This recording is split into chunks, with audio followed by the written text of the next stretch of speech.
நண்பர்களே, இன்று 1, 10, 19, 28 ஆகிய தேதிகளில் பிறந்தவர்களின் குணநலன்கள் என்ன என்பதை பற்றி பார்க்க இருக்கின்றோம். 1ஆம் எண் ஆதிக்கத்தில் பிறந்தவர்கள் பலருக்கும் நன்மை செய்யக்கூடியவர்களாக இருப்பார்கள்.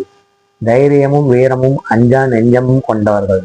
அன்பும் பண்பும் மரியாதையும் தெய்வ பக்தியும் தர்ம குணமும் அதிகமாக கொண்டவர்களாக இருப்பார்கள். வீரம் நிறைந்த அமைதியுடன் தோற்றமளிப்பார்கள். வம்பு சண்டைக்கு எவரிடமும் போக மாட்டார்கள். தன்னம்பிக்கை மிகவும் அதிகமாக இருக்கும். நியாயத்தை மிகவும் தைரியமாக எடுத்து கூறக்கூடியவர்களாக இருப்பார்கள். தீர்மானமான கருத்துக்களை கொண்டவராகவும் நல்ல உழைப்பாளியாகவும் தலைமை பண்புடன் கூடியவர்களாகவும் இருப்பார்கள்.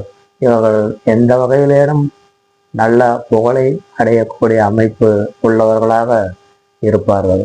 நண்பர்களே, என்னுடைய வின்னர் ஜோதிடம் சேனலை லைக் செய்யுங்கள், சப்ஸ்கிரைப் செய்யுங்கள்.